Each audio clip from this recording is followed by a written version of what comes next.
Bismillahirrahmanirrahim. Assalamualaikum warahmatullahi wabarakatuh. Alhamdulillahi rabbil alamin, wal aqibatu lil muttaqin, wala udwana illa 'alal zalimin. Asyhadu an la ilaha illallah wahdahu la syarika lah, wa asyhadu anna Muhammadan abduhu wa rasuluh. Allahumma inna nas'aluka ilman nafi'an wa rizqan thayyiban wa amalan mutaqabbala. Alhamdulillah, segala puja dan puji hanya milik Allah Subhanahu wa taala.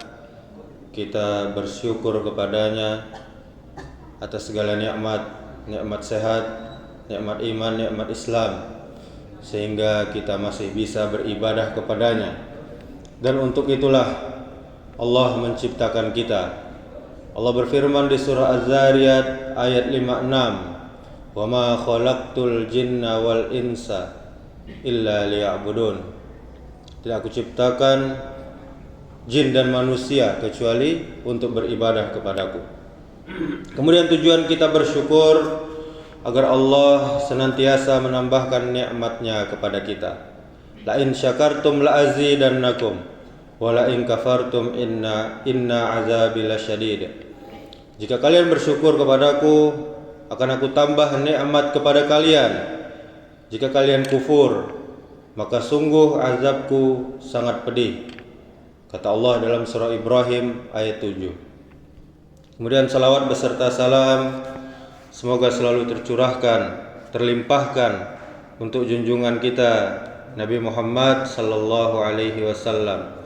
Allahumma salli ala Muhammad wa ala ali Muhammad kama sallaita ala Ibrahim wa ala ali Ibrahim wa barik ala Muhammad wa ala ali Muhammad kama barakta ala Ibrahim wa ala ali Ibrahim fil alamin innaka Hamidum Majid.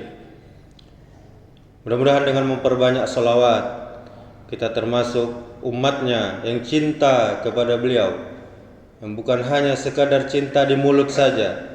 Dan mudah-mudahan kita termasuk umatnya yang mendapatkan syafaat, yang mendapatkan pertolongan di yaumil akhir nanti. Amin ya rabbal alamin. Bapak Ibu kaum muslimin, kaum muslimat, jamaah subuh yang dirahmati Allah Subhanahu wa taala. Manusia begitu ingkar pada nikmat Rabb-Nya. Mereka amat cinta pada harta dan bersikap pelit. Kelak semua itu akan ditampakkan oleh Allah Subhanahu wa taala dan akan dibalas. Allah Subhanahu wa taala berfirman, Bismillahirrahmanirrahim. Wal 'adiyati dhabha fal muriyati qadha فالمغيرات سبحا فأثرن به نقعا فوسطن به جمعا إن الإنسان لربه لكنود وإنه على ذلك لشهيد وإنه لحب الخير لشديد أفلا يعلم إذا بعثر ما في القبور وحصل ما في الصدور إن ربهم بهم yauma idzil la khabir. Yang artinya, demi kuda perang yang berlari kencang dengan terengah-engah dan kuda yang mencetuskan api dengan pukulan kuku kakinya dan kuda yang menyerang dengan tiba-tiba di waktu pagi, maka ia menerbangkan debu dan menyerbu ke tengah-tengah kumpulan musuh. Sesungguhnya manusia itu sangat ingkar, tidak berterima kasih pada Rabb-Nya. Dan sesungguhnya manusia itu menyaksikan sendiri keingkarannya. Dan sesungguhnya manusia itu sangat bakhil, sangat pelit karena cintanya kepada harta. Maka apakah dia tidak mengetahui apabila dibangkitkan apa yang ada di dalam kubur dan dilahirkan apa yang ada di dalam dada, Sesungguhnya Rabb mereka, yaitu Allah Subhanahu wa Ta'ala, pada hari itu Maha mengetahui keadaan mereka. Surah Al-Adiyat ayat 1 sampai 11. Bapak Ibu jamaah yang dirahmati Allah Subhanahu wa Ta'ala, sebagian ulama berselisih apakah surat ini turun sebelum Rasulullah hijrah ke Madinah atau sesudahnya. Yang berpendapat surah ini Madaniyah karena ada hadis yang diriwayatkan oleh Al-Bazzar, Ibnu Abi Hatim, dan Al-Hakim tentang asbabun nuzul ayat 1 surah Al-Adiyat, yaitu dari Ibnu Abbas. Dia berkata, Rasulullah sallallahu alaihi wasallam mengirim pasukan berkuda selama 1 bulan, tak ada kabar. Lantas turunlah surah Al-Adiyat ini. Kemudian asbabun nuzul ini dicantumkan Syekh Wahbah Az-Zuhaili di dalam tafsir Al-Munir. Mayoritas ulama berpendapat bahwa surah ini termasuk surah Makkiyah. Bahkan disebutkan surah Al-Adiyat merupakan surah ke-13 yang turun kepada Rasulullah sallallahu alaihi wasallam, yakni turun setelah surah Al-Asr dan sebelum surah Al-Kautsar. Sedangkan secara urutan mushaf, yaitu di Al-Quran yang sekarang ini, dia merupakan surah ke-100, yakni setelah surah Al-Zalzalah. Jika surat Al-Zalzalah diakhiri dengan balasan atas setiap kebaikan dan keburukan, surah Al-Adiyat menjelaskan apa yang mengantarkan pada amal-amal keburukan tersebut. Surah Al-Adiyat secara umum menggambarkan kerugian kebanyakan kita manusia pada hari terjadinya zalzalah, yaitu goncangan, yaitu kiamat, yakni mereka yang ingkar kepada nikmat Allah Subhanahu wa Ta'ala. Mereka juga bakhil, pelit karena cinta dunia dan tidak mempersiapkan diri mereka menghadapi negeri akhirat. Surah Al-Adiyat membahas beberapa tema penting, yaitu termasuk menekankan kebesaran Allah Subhanahu wa Ta'ala dan kedaulatannya serta pengawasannya terhadap kita manusia. Kemudian menggambarkan karakteristik manusia, terutama sifat kikir dan ketidakadilan. Kemudian peringatan tentang kengerian, kedahsyatan hari pembalasan dan hukuman Allah Subhanahu wa Ta'ala atas perbuatan manusia. Bapak Ibu kaum muslimin, kaum muslimat, jamaah yang dimuliakan Allah Subhanahu wa Ta'ala, kuda perang ketika menyerang musuh di dalam surah Al-Adiyat ini adalah Allah bersumpah dengan kuda. Kuda adalah di antara karunia Allah pada makhluknya. Kuda di sini memiliki keistimewaan khusus dibanding hewan-hewan yang lainnya. Kuda tersebut dikatakan berlari kencang dengan terengah-engah. Kuda tersebut kemudian memercikkan api karena sentakan kakinya yang mengenai batu saat berlari kencang. Kuda tersebut kemudian menyerang musuhnya pada waktu subuh. Lalu kuda tersebut menerbangkan debu-debu.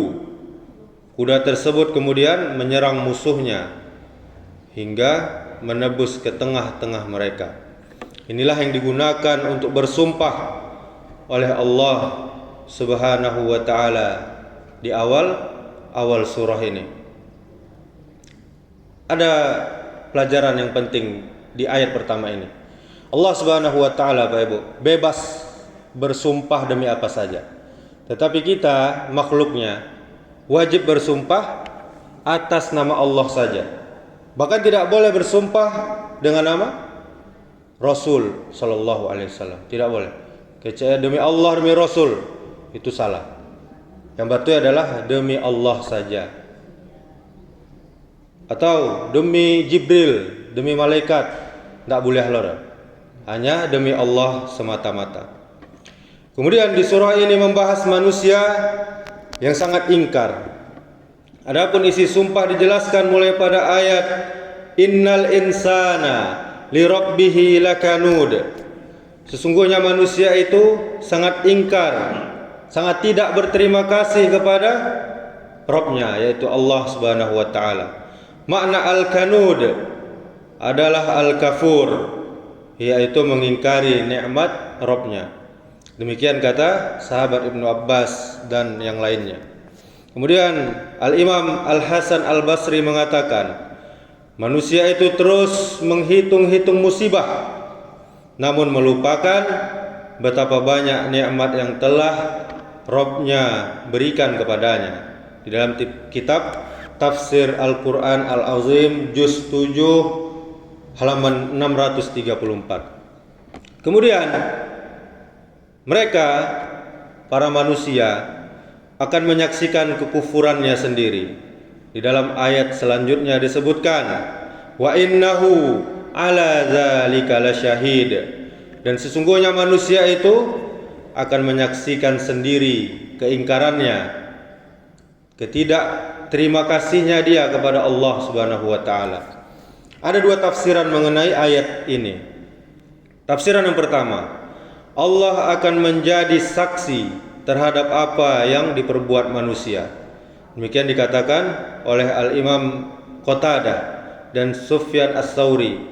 Maksudnya di sini adalah Allah akan membalas kekufuran mereka, para manusia itu. Kemudian tafsir yang kedua, manusia akan menjadi saksi atas kekufuran mereka sendiri. Demikian pendapat Muhammad bin Ka'ab Al-Qurtubi di dalam kitab Tafsir Al-Quran Al-Azim Juz 7 halaman 635. Kemudian Pak Ibu, manusia itu bakhil karena cintanya terhadap hartanya.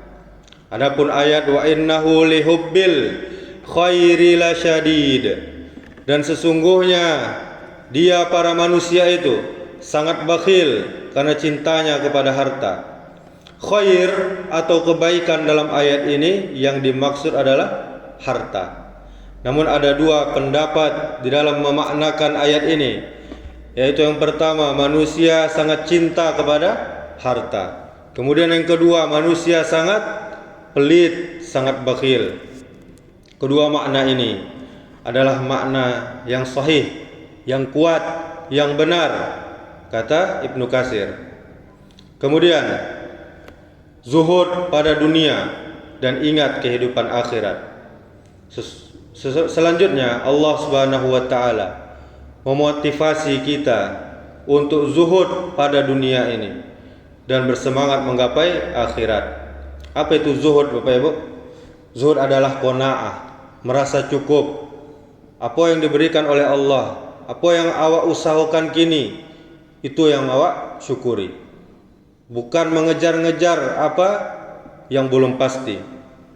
Dan kemudian meninggalkan apa yang tidak bermanfaat untuk akhirat awak.